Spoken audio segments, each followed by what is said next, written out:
Virtually on Zoom or watching us later on social media. We are glad you're here. My name is Suzanne Lamb. I'm your worship assistant today. And Martin Taylor, our chaplain, is our prayer chaplain today, this morning. And Reverend Kurt will be providing us the lesson and the meditation today. And we are very fortunate to have our musicians, Felina and Danny. Today marks the fourth Sunday of Advent, a 4-week session to rest from the busyness of everyday concerns and holiday pressures and prepare ourselves spiritually for rebirth and renewal of the divine within. In the first week of Advent, Reverend Kurt invited us to consciously appreciate the things that bring us hope. As Martin lights the first candle, I invite you to bring to mind something that sparks hope in you this morning. It could be something beautiful, something promising, or anything that inspires you.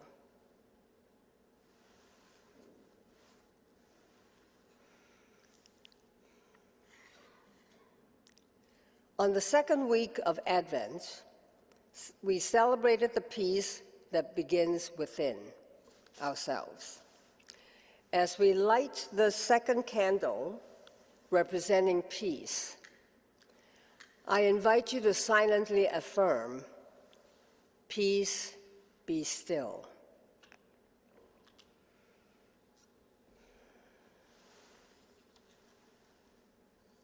So be it.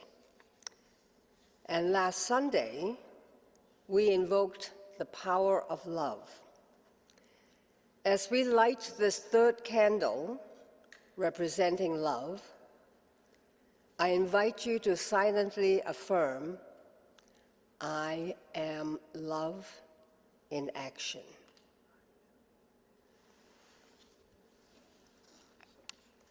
So it is. And this week's invitation is to prepare for the coming of Christmas by embodying the energy of divine joy. As you move through the coming days, be mindful of all the ways you experience joy in your life.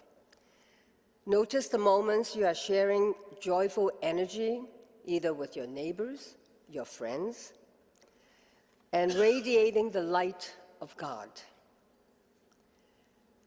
And also treasure the instance when you feel the joy of another washing over you. It might come from your interactions with friends, loved ones, or your pets. Or it could arise from the natural world, just looking at a crisp, sunny winter morning, immersing you in awe and wonder. As Martin lights the fourth candle, representing joy, we silently affirm, "I live in joy." So be it. So now Felina and Danny will lead us in the opening song.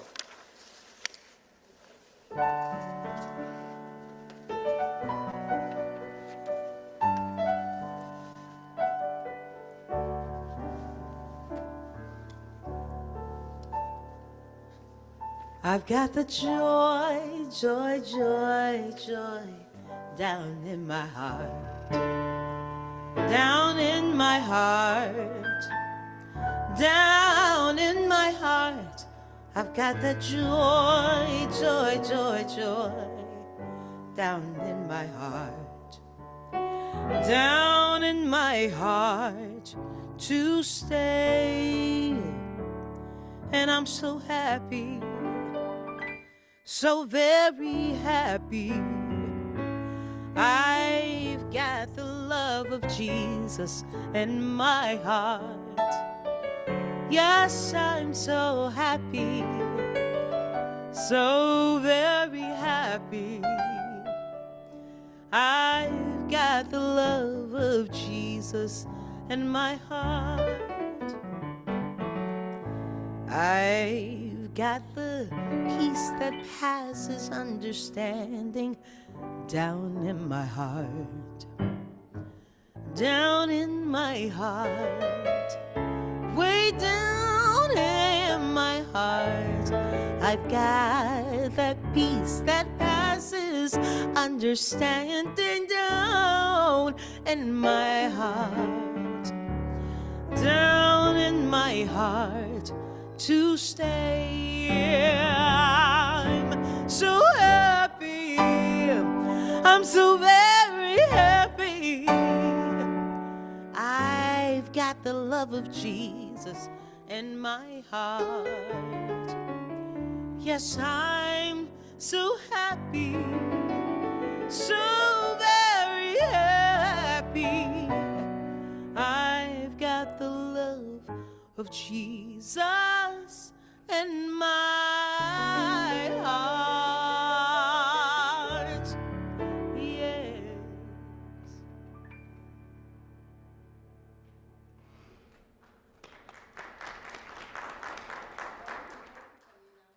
And thank you, Danny, for such inspiring song. Again, we welcome you to Unity on the North Shore Sunday service.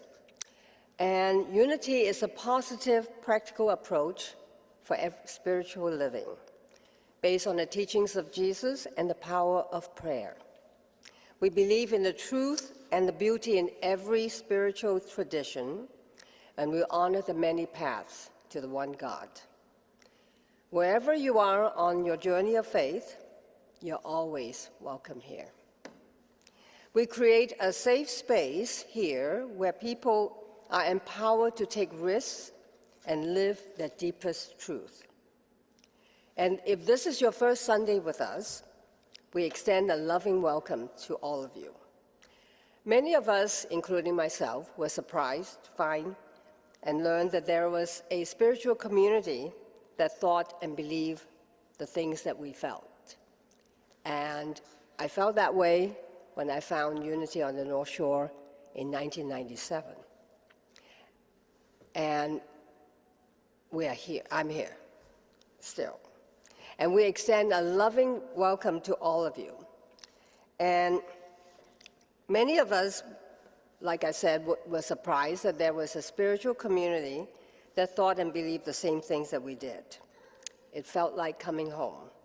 So we hope your experience this morning is powerful and that you will return, and we'd love to have you come and see us again and again. So this morning, Felina and Danny is going to lead us into our group song. You can stand to get the blood flowing. Joy to the world, the Lord has come. Let earth receive her King. Let every heart prepare him room. Let heaven and nature sing. Let heaven and nature sing. Let heaven and nature sing. Joy to the world, the Savior reigns. Let men their songs employ, while fields and floods, bright hills and plains, repeat the sounding joy, repeat the sounding joy, repeat the sounding joy. He rules the world with truth and grace, and makes the nations prove the glory of his righteousness, and wonders of his love, and wonders of his love, and wonders of his love.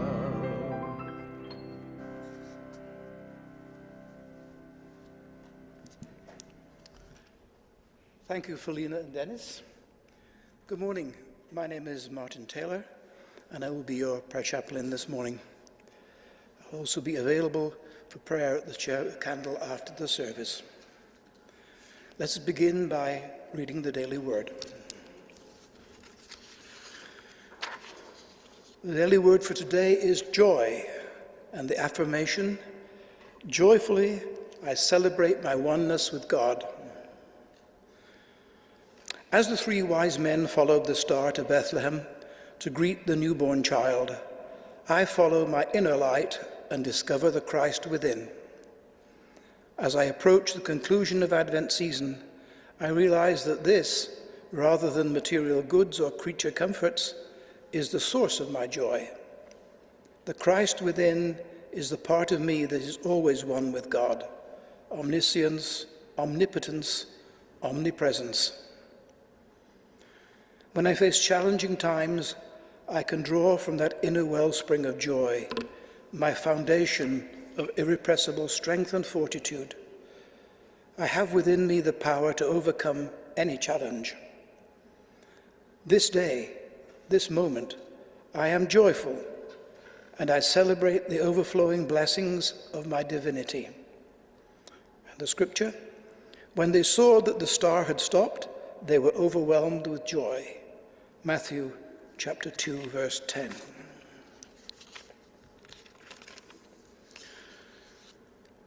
So as we continue to focus on prayer, let us first center ourselves by taking in a deep breath. Slowly, as we breathe in Spirit's peace. And as we breathe out and allow our attention to fall to our heart space,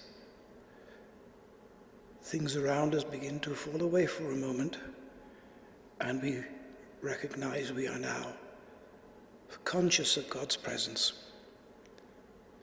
Thank you, God, for being with us right now. Let us spend a moment in silence contemplating God and in prayer for our friends, for our loved ones.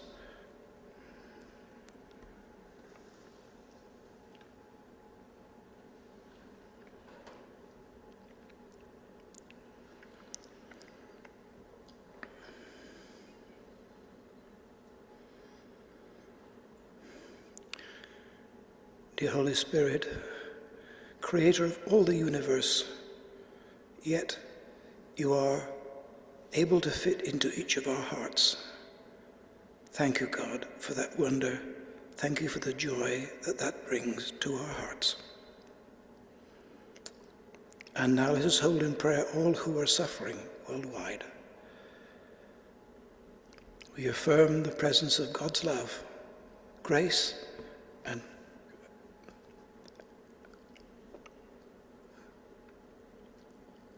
God's ability to confront every human condition. And so it is, and so we let it be. Amen.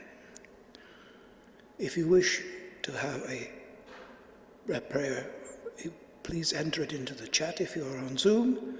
There is also in the back of each seat a little paper where you can write a prayer and put it in the prayer box at the back.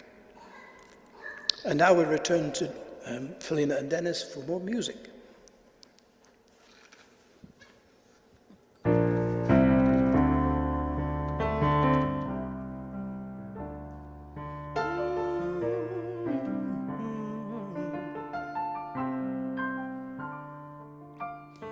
Everything happens for a reason, but you don't know what you don't know. And you'll never have peace if you don't let go of tomorrow. 'Cause it ain't even fair till your plan falls apart, but you still choose to follow. If it doesn't make sense right now, it will when it's over. There will be joy in the morning. There will be joy in the morning. Give in to your feelings. It's like drowning in shallows. Oh, you gotta keep believing in the middle of the unknown. 'Cause grace will be there when you hope. Come to the end of the rope and you let go. It feels like you're going down, but the story's not over. There'll be joy in the morning. Yes, there will be joy in the morning. If it's good, that's not finished with you. Oh, there will be joy in the morning. There will be joy in the morning. There will be joy in the morning. If it's not good, then it's not done with you. No, not done with you yet. There will be joy in the morning. There will be joy in the morning, yeah. There will be joy in the morning. Oh, if it's not good, then it's not done. It's not done with you yet. There will be joy in the morning. There will be joy in the morning.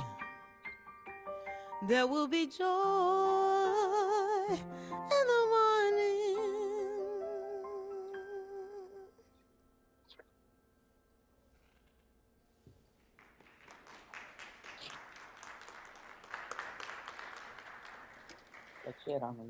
Thanks, Danny. Thanks, Felina. So, you know, it is a huge joy to be able to work with these incredible musicians. I don't know if you realize how amazing they are. Danny, their rendition of Joy, Joy, Joy, Joy Down in My Heart, Danny had never heard that song. And so this morning I said, well, let's do a little jazzy version of that. And what you heard was just incredible. And what I love about working with Felina is that whatever I'm doing for a topic, she just says, well, just tell me what to sing. And she'll learn it, she'll sing it. And that's exactly what happened with that song that she just sang, this Joy in the Morning song. And what I really love about it is that it speaks to the dimension of being, right? Where there is joy no matter what's going on. But as I've been thinking about it through the week, like I found that song, I'm like, this is perfect, I'm going to send it off and I'll have time to learn it. And as I sat with it through the week, though, I realized that there's a nuance to this song that isn't quite in alignment with Unity's purpose. It comes out of a more mainstream church, and so that's kind of been niggling at me all week. So I want to make the clarification, I want to make that distinction. I want to give a metaphysical interpretation to mourning with this song, right? Because in Unity, the implication that I'm hearing in the song as I listen to it more and more is that, you know, we have this stuff that happens in our life that might be difficult or it might be painful or that might be problematic, and that at some point God or Jesus or this divine entity is going to get us through it and save us from it. And then there will be joy.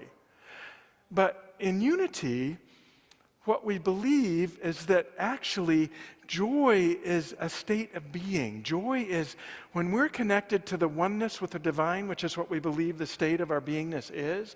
When we're connected to that, joy is always available, even as we're moving through those painful times, even as we're moving through those times when feelings might move us out of it, right? As we're able to sort of connect with that deeper sense of joy, and think about it with a capital J, if that helps. As we're able to connect with that deeper sense of divine joy, it actually is the strength and the inspiration and the support that moves us through the experiences that might be more difficult. So I want you to think about mourning as awakening. Right? As we move through those challenging points in our lives, it's not so much that we're going to get through this and God's going to save me from it and it'll all be great in the end. It's really more about, I'm connected to the divine within me, and it gives me an awareness of my oneness with all that is and with the divine, and that gives me the strength to be able to move through life with a joyous kind of attitude, to be able to see beyond the appearance and to know that in this moment is this capacity for joy to express through me. I can be joyful regardless of the circumstance.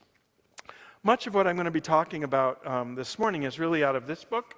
Dr. Roger Thiel, who's retired minister from a church in Denver, he wrote the book a few years ago, but it's absolutely amazing. It's called This Life is Joy. And he opens the book with a wonderful little parable that I'm going to kind of synopsize with you here that speaks to this idea of really joy arises from within us. It's not dependent on the circumstances going around, the circumstances that are happening around us. So he says it's the parable of the seeker. There once was this man who was a seeker and had been his whole life. He was always seeking for the next best thing, the next greater improvement, the next greater expression, or the next success or achievement. And he had done very well with his life. He'd achieved some degree of success in business. He had a loving and a wonderful family that he was certainly happy with. He had a certain reputation and a certain amount of power and authority over his life. And yet he was still being driven toward something deeper. There was this hunger within him that became almost a compulsion of wanting more, wanting greater. And so he started to delve into the spiritual aspect and the spiritual dimension. And he went off on yoga retreats and special workshops. And he read all these books. And little by little, he kept getting little glimpses and gaining deeper understanding about his spiritual beingness. And yet there was still this incredible hunger, that he didn't quite have it yet. And it became almost a compulsion. And then he heard about the spiritual master who was leading people into this awareness of beingness, who seemed to have the answer. And that became his compulsion. He had to, no matter what it took, he had to sit at the feet of this master to discover what the master knew, what the master was teaching. And so he traveled a great distance. And once he finally got there, he had to sit in front of a council of disciples from the master and sort of tell his story and convince him that he was worthy of a rare appearance before the master. And he did that. He managed to convince them that this was important enough, that he deserved this audience with the master. And he was presented they led him into a deep, dark forest in the wilderness. And out of the wilderness, the master appeared all dressed in white robes with a hood, and there was a campfire in between them. And instantly, he felt this kind of power wash over him. And as he sat down, he became all of the frustration that he'd been experiencing around wanting more his whole life sort of came to the surface, and he was crying and sort of spilling out his tale of how important it was for him to achieve this greater. And he was sort of embarrassed, but as he looked up, the master sort of removed the hood from over its face, and it turned out that the master was a woman, which surprised him. But instantly he felt this sense of warmth sort of wash over him, and the intensity just sort of fall away, and he felt comforted by just the presence of this master. And as she began to speak to him, she didn't have any sort of direct answer. She didn't tell him what to do, but she offered him an opportunity that would change everything about the way he had thought about his life. It would completely change his perspective about how he had attained his achievements so far in life. But she cautioned him that there was a risk to this opportunity, that he could actually get lost in the process, and it could even be dire. There were consequences to it. And so sort of trembling and with a little bit of fear but a whole lot of excitement, he consented to go on this journey, to experience this adventure that she had in mind for him.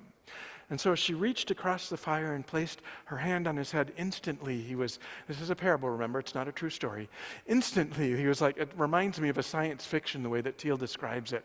It's like he's going down through this vortex between a time-space continuum, and everything's spinning around him, and there's these lights flashing, and as it begins to slow, there's this darkening that happens toward the end, and then it all stops, and suddenly he is in complete blackness and darkness. And he starts to wonder, okay, well, what's the lesson here? What is this about? and he began to feel around this dark cave that he'd been sort of placed in, and there is no way out. The opening or the tunnel through which he achieved closed. There's no way out, and the days pass, and the only way that he can mark time is that magically once a day there would appear before him a meal, and that's how he sort of knew that time was passing. And he became more and more desperate, and it finally got to the point that as he had scaled the walls and tried to find a way out and fallen to the ground, he began to have this huge amount of fury arise within him and this anger, and he lashed out, and he was angry with the master who had sent him here. He was angry with God. He was angry with life. He was angry with himself and what an idiot had been, and to put himself in this position, and went deeper and deeper into it until finally there was just no fight left in him, and he collapsed on the floor of the cave in darkness. And then I want to read to you how Thiel describes what happens next. He says, "Then it began. The speaker perceived a light gently glowing within him. How had he not seen this before? He took his whole attention there and gave himself to the light's allure. He felt himself moving again, but in a different way, expanding. The cave could no longer confine him. He didn't leave it, really. He grew bigger. The cave of darkness began to shrink into a small space within him, while at the same time he began to enlarge as an extension of the light. The illusion was that he was within the cave. Now he knew that in truth, the cave was within him. And at that very moment, he was free. His opening was not found through overcoming, but by becoming more than the dark place. It was the realization of realizations. The way out was not out there, but in here. A portal to a more expansive and powerful reality. A light was within him then, and in every situation, all the time, no matter what." He relaxed and opened his eyes. To his surprise, he was sitting by that campfire again in the presence of the revered sage. He looked deeply into her eyes, and she smiled knowingly. Now he understood. A deep and marvelous joy surged forth from the wellspring he had discovered within himself, and he smiled too. Right? So it's not about joy in the morning. It's not another achievement that happens outside, another thing that we're able to sort of cling to. It's something that dwells deep within us. It's a part of our very beingness. As we become in touch with that and aware of that, no matter what happens in our experience, we can reside in that joy and know that this too is actually a deepening of our sense of wholeness, a deepening of the beingness that we were here to express in full. I love that story, and I would like you to think about what your cave might be right now. Like, what is it? Where is it that you're wanting something different than it is? Where is it that you're sort of feeling a sense of darkness or a no way out? Or maybe where is it that you're pushing, trying to make it happen, that there's a forceful kind of, Thiel will describe it later as a masculine energy, right? Rather than that sort of divine awareness of the light that arises from within, of the light that is who we truly are. So what's the cave that you might be sitting in right now? And as we move forward with this morning, hopefully what I can do is sort of point to ways in which we can see how our joy is blocked, and even look for that different way of seeing, that different perception, that different way of moving forward and claiming the joy that we truly are. Yeah.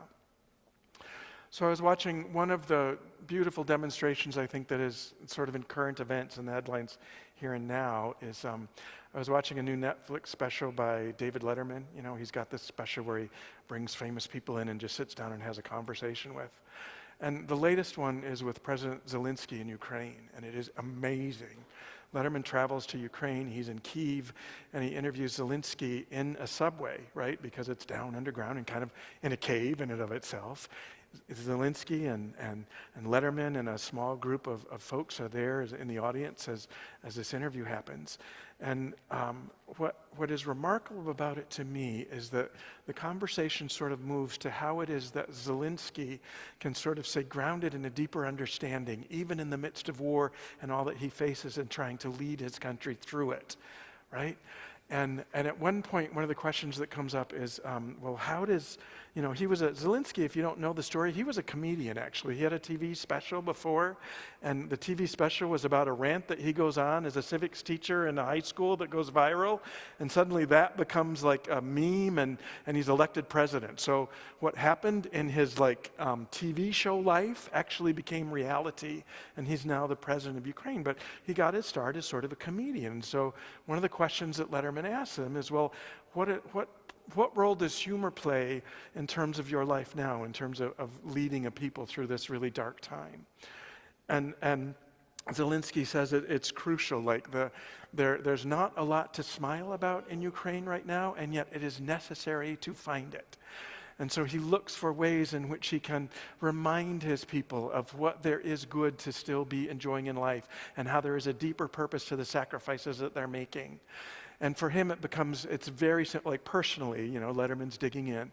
Personally, it becomes something very simple, like waking up and looking at the blue sky overhead, which is actually symbolic of the blue in the Ukraine flag.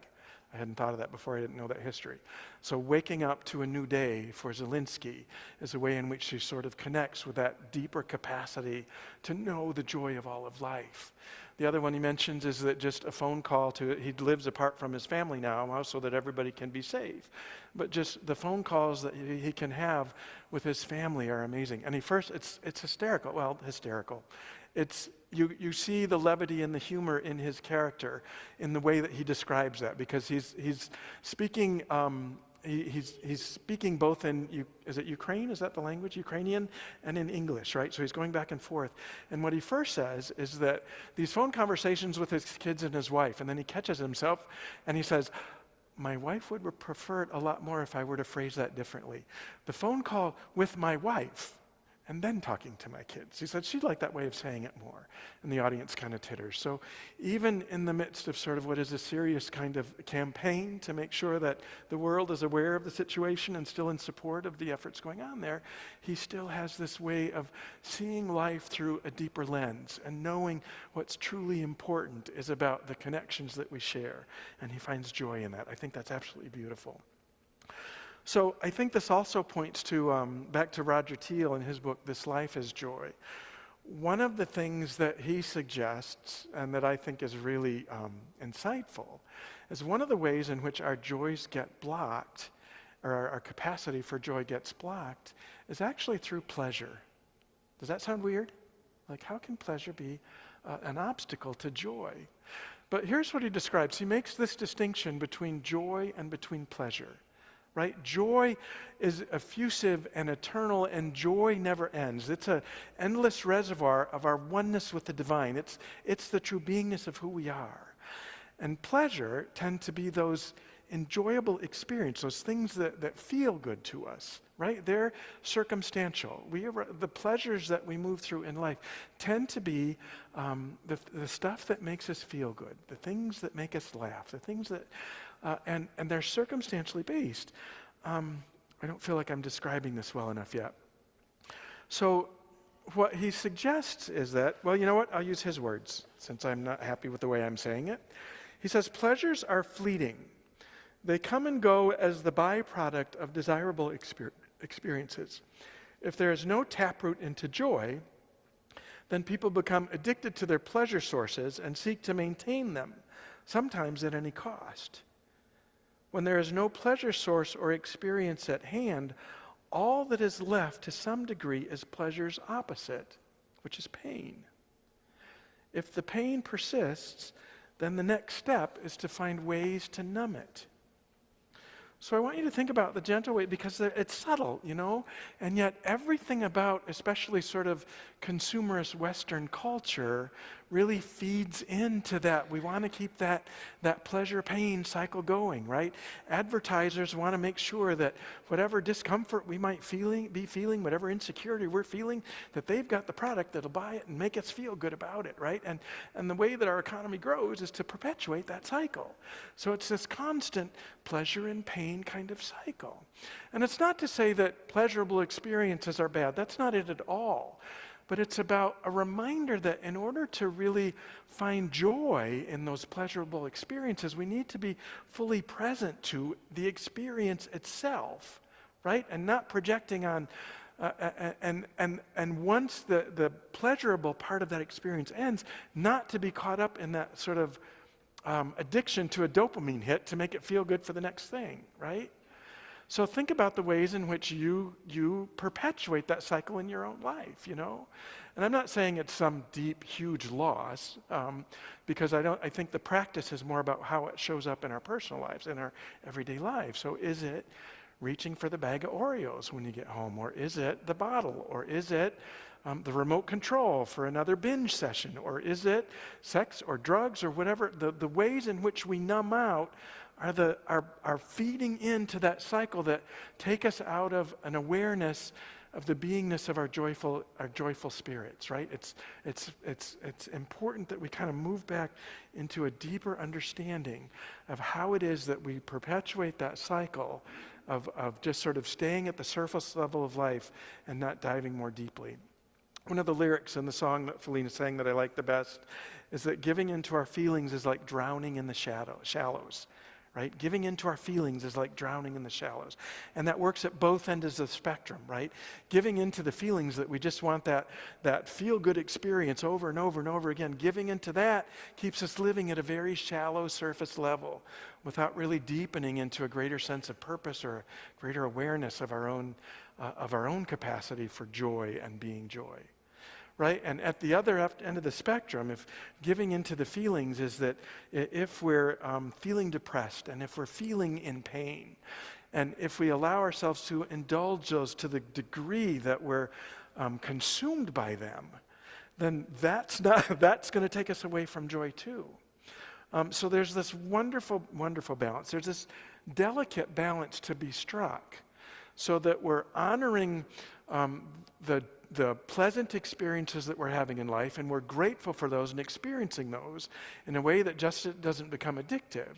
And at the same time, at the other end of the spectrum, we're honoring the painful feelings or the challenges that we're having in a way that allows them to express and move through us, but doesn't sort of drown us in the depths of that.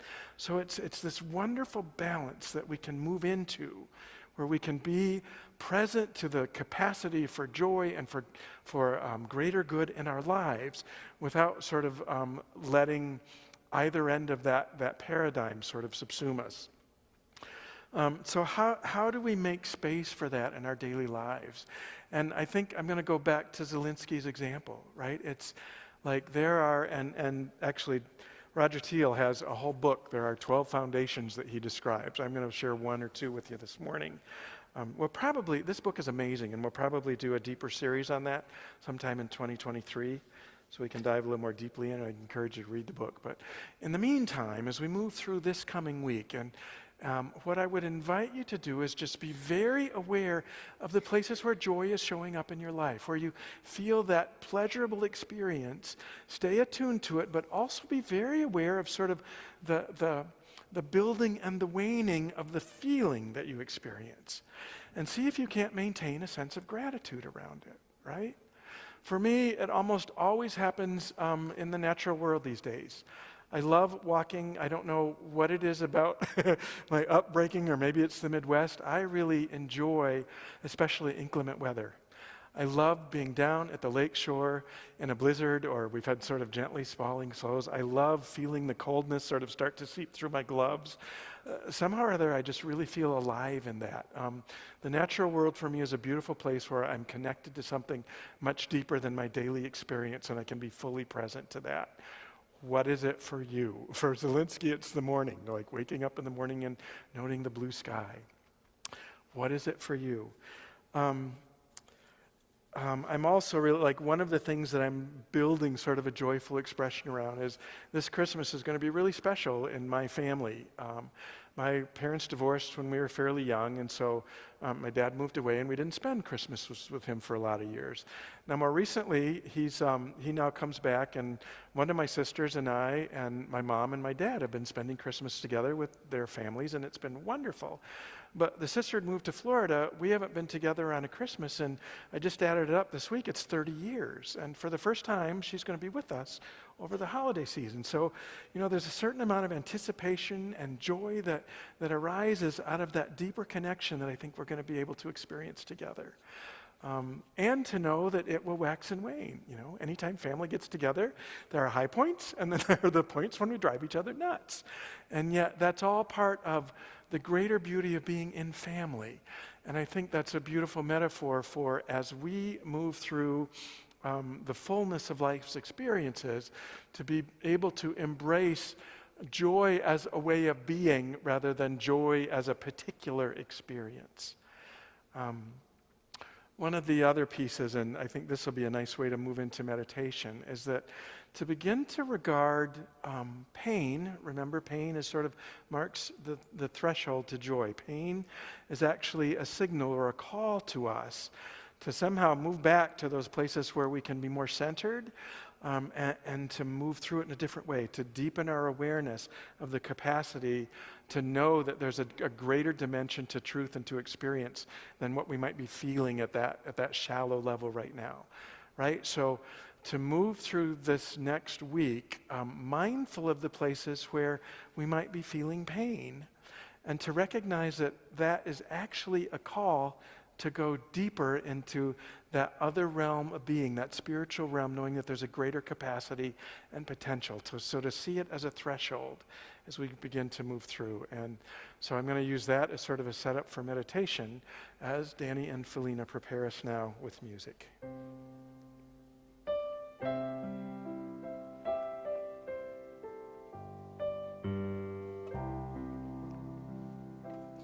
When I pray, I feel my heart go deeper. My heart go deeper into my God. When I pray, I feel my heart go deeper. My heart go deeper into my God. Right here, right now, right where I am, I pray. Right here, right now, right where I am, I pray.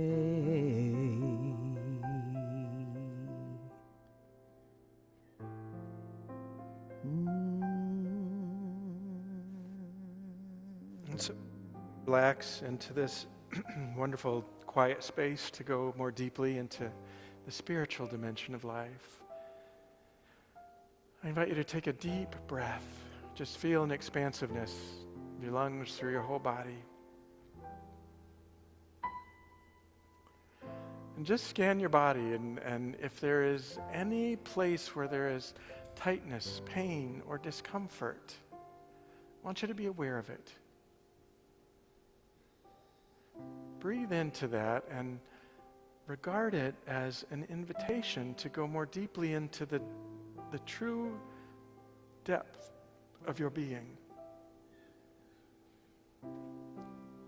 To see this pain as a call, this discomfort, this itch, whatever it is, that's wanting sort of attention.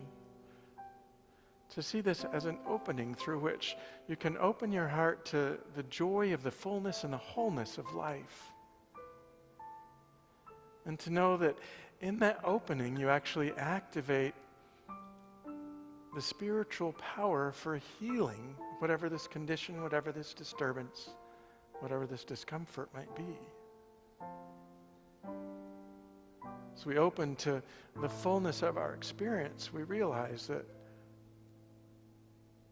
there are so many other systems within our physical beingness that are working perfectly.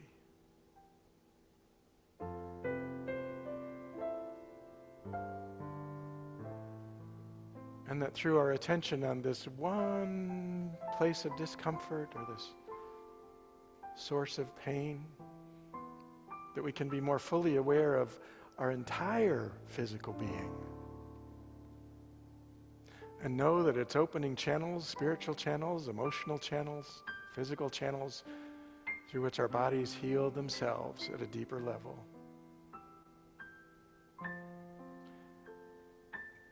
And I invite you to use this time of reflection to know that that same synergy, that same dynamic, that same process is available for every level of being. As you tune into your heart, if there's something that is heavy on your heart, some way in which you might feel pain or wish that some condition or situation were different than it is, see that as an opening or a threshold through which you can invite in that greater awareness of the beingness that is the essence of joy, and open to a greater possibility for that joy to express more fully, to heal what might be broken, to renew what might feel old and tired,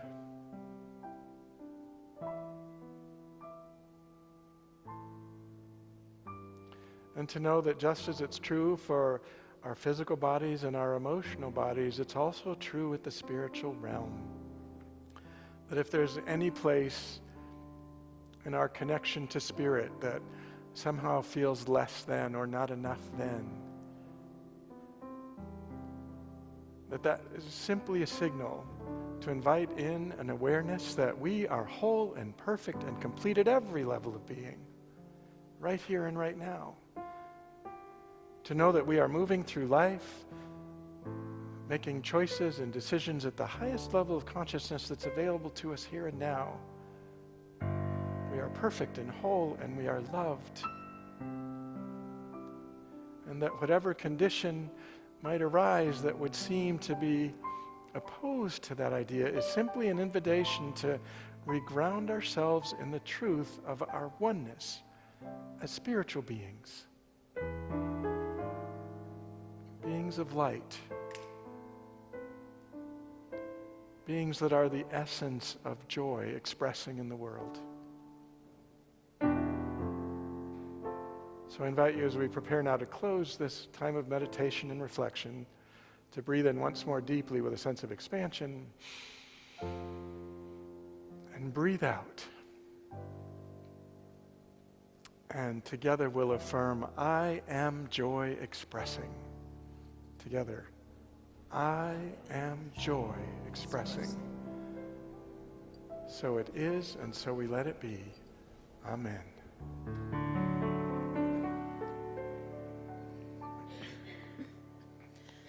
Alleluia.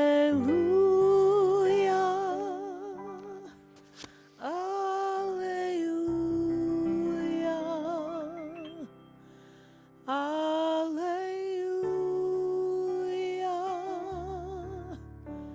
Alleluia.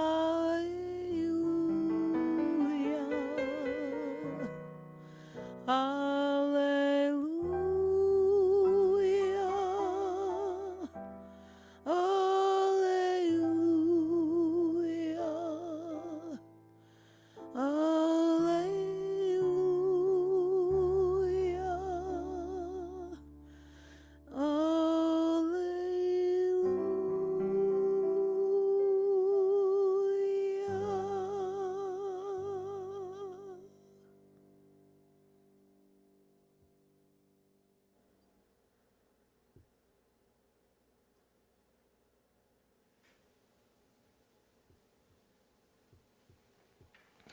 So this is the time in our service when we share of our tithes and our offerings. I had a little flash of joy here as I was sitting. There was another piece that I had prepared to share, but this morning I woke up and I thought, I want to save that for Christmas Eve. But I'm like, no, it needs to be part of this one. And I didn't use it, so now my Christmas Eve work is already done. I felt a little joy about that, the intention that I set forth. So just know that like that capacity that we have for joy is a magnifier, right? So as we prepare our gifts and our love offerings, I would invite you, and if you're giving online, we'll put links in the chat so that you can do that easily. You can use the Tithely app. There's a number that you dial. Or if you're making out a check and sending it in, but you do that now, as it's a beautiful way to sort of tap into this collective energy that we share. And to do that from a sense of joy, really bring a sense of like appreciation and gratitude for the resources you have to be able to give, gratitude for the gifts that you receive and in terms of your connections and your relationships, building with others here at the center, and to just with a full heart be able to give. And if you're not giving here in this moment, if it's something you do online, I invite you to just take a moment and really feel that sense of gratitude and joy and sort of extend it out in mind at the spiritual realm and know that it accompanies your giving and the way that you have of supporting Unity on the North Shore. Let's see, what else do I need to say? Jasmine was going to talk to, invite Jasmine, our board president, up to talk a little bit about, she's going to give us a money moment and a little message about year-end giving and also an RPH update. I guess the mic, at the platform. Hello. Oh, sorry, I've got something in my eye, so that's going to be distracting. But I'm Jasmine. I'm on your board of trustees. Okay, so two things. First, our money moment. We are doing a year-end fundraiser. The good news is you don't have to get dressed up, you don't have to go anywhere, you don't have to commit to anything. You could just make a donation. That would be lovely. So our goal is $10,000 by the end of the year. If you can make an extra donation online, that would be wonderful. We would really, really appreciate that. A way to share your joy with our spiritual community this holiday season. So you can go to unityns.org, right, to do that. Thank you. And then a little update on our RPH. RPH is, sorry, I'm out of breath from running down that long aisle. RPH stands for Right and Perfect Home. So we are still in the process of working on the easement issue so that Kensington School, which is our buyer, can build the property that they want to build here. So our attorney is in communications with the city of Evanston trying to get all the pieces in place to make that happen. We are planning to have a meeting for members of UNS as soon as we know more about the specifics of that next step. So, and that will be on a weeknight on Zoom, hopefully sometime in January. Hopefully we'll have an update from our attorney soon and be able to share more with you. So that is both of those points. Thank you.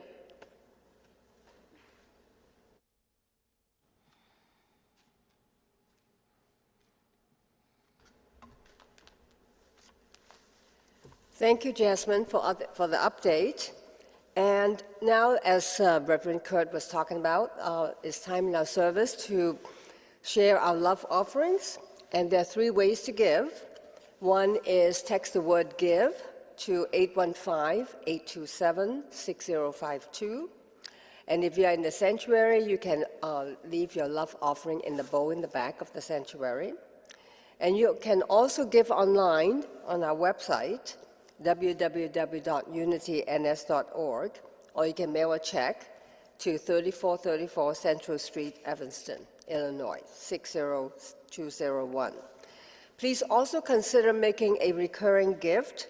You can do that in the Tithely app, or you can avoid the transaction fees like I do. You can set up an automatic payment with your bank's online bill pay feature. It's very simple. All you have to do is put UNS, Unity on North Shore, as one of the vendors, and every month the bank will send the check to us. So it's really painless to you. So now let's bless our giving and receiving, and together Divine love, as me, blesses and multiplies all that I am, all that I have, all that I give, and all that I receive. And so it is. Amen. Please stand as we join in singing our offertory song.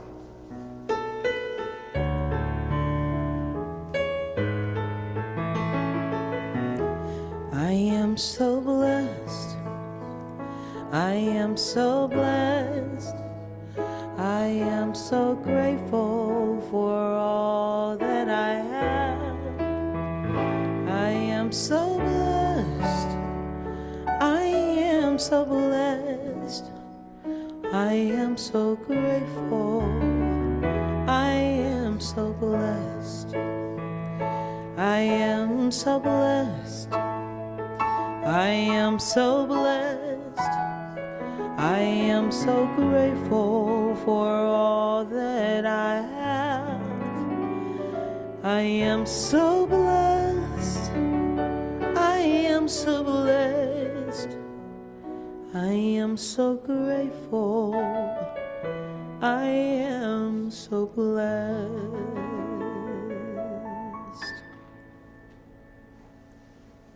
Thank you. You can please sit down. Thank you very much. We want to take at this time to thank all the musicians, Danny and Felina. Thanks again for your talent. And we also want to thank the live stream team. Without them, we will not have the live stream. And we want to thank everybody, all the people that are here, as well as the ones that are joining us online. Your presence have truly blessed us. And there are just a few announcements. Please plan to join us for our holiday services.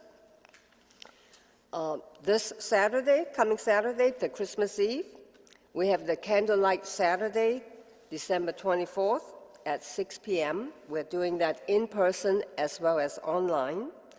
And Christmas Day service is Sunday, December 24th, is at 10:30 a.m., and that's online only, and it's Zoom, online only. And the New Year's Eve Burning Bowl, Saturday, December 31st, is at 6 p.m., in person and online. And the New Year's Day service is Sunday, January 1st, and is Zoom only at 10:30. I believe Reverend Kurt is going to talk to us more about it. Just a little bit of clarification. So the Christmas Day and New Year's Day services is the normal Zoom link, the same one that you use to participate in Sunday services. The Christmas Eve and Burning Bowl, did I say that already? Did I do this wrong? The Christmas Day and New Year's Eve Day are Sundays, so it'll be just like any other Sunday in terms of the Zoom experience. We will not have in-person experience. Christmas Eve and Burning Bowl will be separate Zoom links. Look for those in the e-blast that goes out this week, and we'll also make sure that there are links so that you can register and have that link emailed to you on those 2 days. So you will have to register. It'll be a different link for Christmas Eve and for the Burning Bowls ceremony, but it's the same link for Christmas Day, the same Sunday link for Christmas Day. Is that clear? There were some questions about that when I get in this morning on voicemail. Also, Christmas Eve, we've got a wonderful choir that's going to be performing. Alyssa Foster is helping to kind of orchestrate and coordinate that. If you would like to receive music, or if you'd like to sing with the choir, they'll be leading familiar hymns, so it's not going to take a lot of rehearsal. You can just show up at 4:30. Alyssa, I'm looking for you to nod or say wait if there's something that you would like clarified differently. Show up at 4:30 next Saturday. That's when the Christmas Eve service rehearsal will begin, and then for a 6 o'clock performance. If you would like to receive the music early, I think that's going to be available. We can email it to you. So either if you're online right now and would like to participate in person on the choir next Saturday, then indicate that in the chat, and we'll be sure and remind, and we'll send that to you. Or you can email the office, and we'll make sure that Alyssa gets that so that you can have those materials ahead of time. Is that clear? There's also, we're going to have a little bit of a pageant kind of thing. We'll be talking about some readers who will be presenting some perspectives about the symbols of Christmas. And there are 4 openings for readers. We filled a bunch of them that went out in the e-blast this week, but we still have 4 openings. So if you would like to be a reader as a part of Christmas Eve and really maybe step up to that place of discomfort that is the threshold to joy, then I would invite you to go ahead and agree to help us out with the Christmas Eve service. I think it's going to be great fun, yeah? And then the next thing, one more announcement. Those of you who are voting members of Unity on the North Shore, it's time to renew your membership. It's something that our bylaws require every other year. So this is one of those years when membership needs to be renewed. There was an invitation you should have received by email already. If not, we'll send out another reminder and we'll probably text a link. There's a form you can complete online.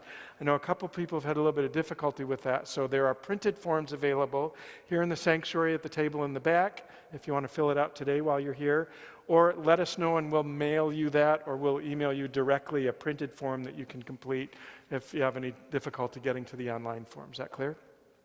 If you're not a voting member already, or if you are a non-voting member and would like to renew your membership, let us know. I want to get a new member class, a member discernment class on the calendar in early January.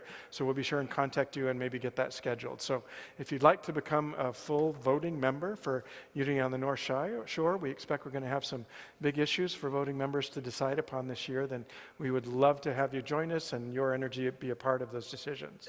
Yeah. All right, that's it. That's all I got. So I guess we'll do our closing song, Felina and Danny, and after that we'll join in speaking. Martin will lead us in the prayer for protection.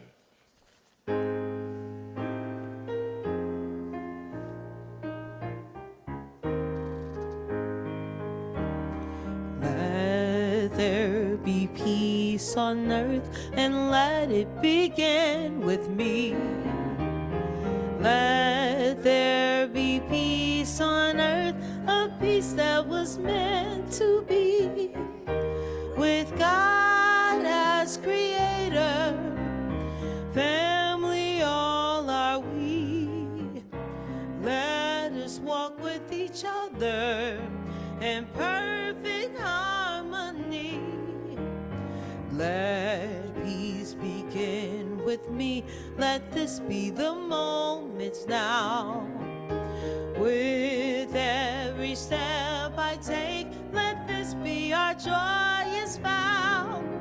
To take each moment and live each moment in peace eternally.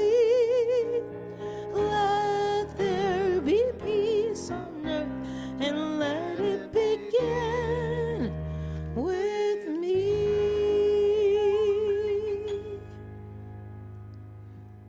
Now please join me in the prayer of protection. The words are on the screen. The light of God surrounds us. I am light.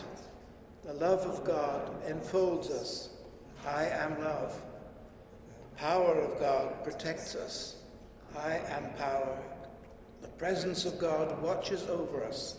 I am presence. Wherever we are, God is. I am divine. Thank you and have a great Sunday. Yes.